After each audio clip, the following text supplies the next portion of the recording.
संगम में कुछ बैरियर टूटने से कुछ टेम्परेचर परिस्थिति कुछ लोग घायल और उनका अभी इलाज चल रहा है। और अभी सब लोग कोई ऐसी सीरियस कंडीशन नहीं, सबका इलाज। कितने लोग? अब आप लोग से अनुरोध है कि अब थोड़ा सा परिसर। मैम क्या किसी की मौत की खबर भी है? नहीं, अभी कोई खबर नहीं है। अभी सब ऑन ट्रीटमेंट है, आईसीयू। घायल कितने हमारे यहाँ पे आईसीयू है, यहाँ पे ट्रीटमेंट। कितनी एम्बुलेंस लगातार मूव कर रही है? कितना आंकड़ा है एम्बुलेंस लगातार मूव कर रही है एम्बुलेंस? अभी हम लोग काउंट ही नहीं कर पा रहे ना। कितनी घटनाएं हुई हैं? कितनी अभी ऐसा कोई घटना ही नहीं हुई, एक ही घटना हुई है। जितने भी लोग हैं वहीं से आए हैं। घायल कितने हैं? कितने आए हैं? ये संगम में बस आपको बता दूं। आज हम भी बहुत दुखी है जब हमने सुबह सुना कि हमारे कुछ श्रद्धालु जो प्रयागराज में उपस्थित थे उनके साथ जो घटना घटी है, हम बहुत दुखी है। और हमारे साथ भी मैं समझता हूँ कई हजारों की संख्या में श्रद्धालु थे और हमारे जो बड़े बड़े महामंडलेश्वर है सभी अपने सिंहासनों पर विराजमान थे। हमारे आचार्य महामंडलेश्वर थे, हमारे हजारों की संख्या में नागा संत थे। जब हमने सुना तो इसीलिए हमने तुरंत जनहित को देखते हुए निर्णय लिया कि आज का दिन उचित नहीं है, आज हम अखाड़े स्नान नहीं करेंगे।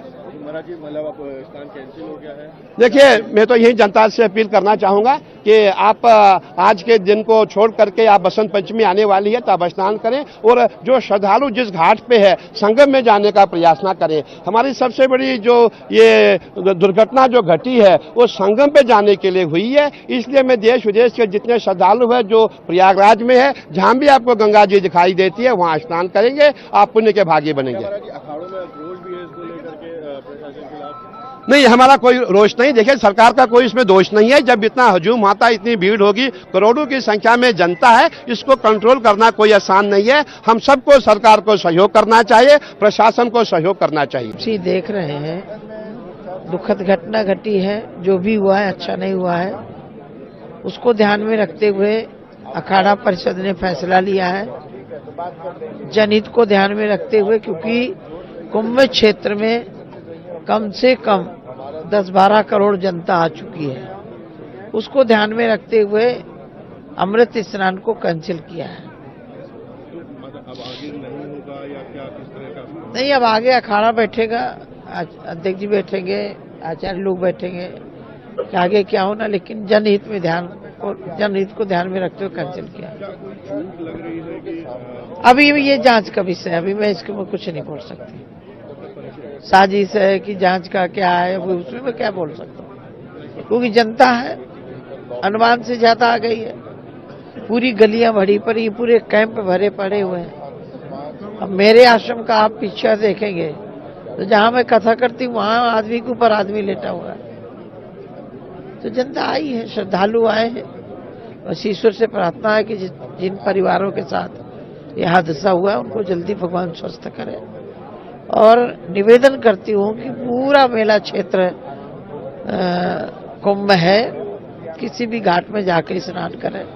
मैं तो रोज यही निवेदन करती हूँ कि त्रिवेणी ही पूरे संगम को बोलते हैं, संगम क्षेत्र ही त्रिवेणी है। कहीं किसी घाट में स्नान करें और जब खाली समय हो तो अपना आए और संगम स्नान करें। सभी प्रभु प्रेमियों को प्यार भरा राधे राधे। मैं इस समय माँ भगवती के तट पर हूँ और इस समय मौनी अमावस्या का स्नान चल रहा है प्रयागराज संगम से। आप सभी सनातनियों को मेरा प्यार भरा राधे राधे। भगवान से प्रार्थना करता हूँ, भगवती गंगा से प्रार्थना करता हूँ कि ये सुंदर पर्व, महापर्व आप सबका कल्याण करे, आप सबका उद्धार करे। आज मैंने हजारों लोगों के साथ में यहाँ भगवती गंगा के तट पर स्नान किया है ब्रह्म मुहूर्त में। आज मैं संगम पे नहीं गया, संगम पे इसलिए नहीं गया, वहाँ बहुत बड़ा क्राउड है, करोड़ों लोग इस समय वहाँ मौजूद हैं। और इस समय तो अमृत गंगा जमुना की धारा में बह रहा है पूर्णतः, क्योंकि इतना बड़ा क्राउड है वहाँ। जहाँ गंगा है, जमुना है, इस समय संगम पे प्रयागराज में अगर आप कहीं भी स्नान करेंगे तो वो अमृत आपको प्राप्त होगा। भगवती की कृपा, देवताओं की कृपा, ऋषि मुनियों की कृपा आपको वहीं प्राप्त हो जाएगी। तो ये आवश्यकता नहीं है कि आप जाके संगम में ही आपको डुबकी लगानी है। जहाँ भी आपके पास गंगा मैया हो, जमुना मैया हो, आप वहाँ स्नान करें और आराम से आएं। बच्चों का ध्यान रखें, जितनी चिंता आपको अपने बच्चों की है उतनी चिंता हमें भी आपकी है, भगवान को आपकी है। तो इसलिए बी केयरफुल। गंगा मैया, जमुना मैया जहाँ भी है स्नान कीजिए। माँ भगवती आपका कल्याण करे। आप खूब चकाचक ऐसे सनातन कुंभ का आनंद लेते रहे। राधे राधे।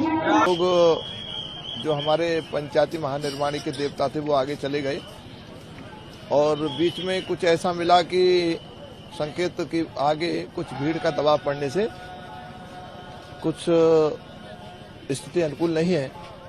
इसलिए अखाड़े ने सभी मंडलेश्वरों के लिए और भीड़ जो साथ में भक्तजन थे उनके लिए रोक दिया है, क्योंकि सर्वे भवन्तु सुखना की जो कामना हम लोगों की रहती है उसके चलते अभी हमारे देवता तो निकल गए हैं।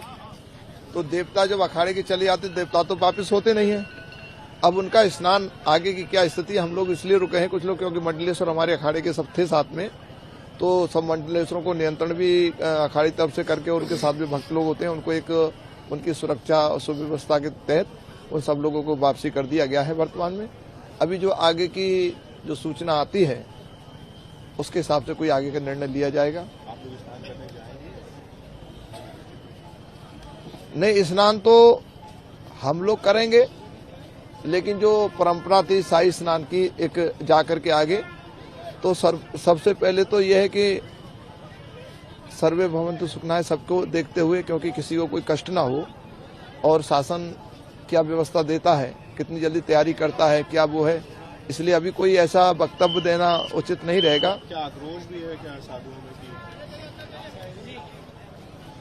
आक्रोश तो नहीं, कहीं थोड़ा सा मन में कुछ एक थोड़ा सा वो तो है ही है कि व्यवस्था को लेकर के कि ये है कि इतने लोग यहाँ पर इस बार क्या है कि सनातन जग रहा है। एक तो ये भी हो सकता है कि इसलिए जब जनमानस में जागृति आती तभी भीड़ इतनी आती है, तो एक ये भी है। लेकिन क्या है, व्यवस्था को लेकर के थोड़ा सा ढिलाई बरती जा रही है।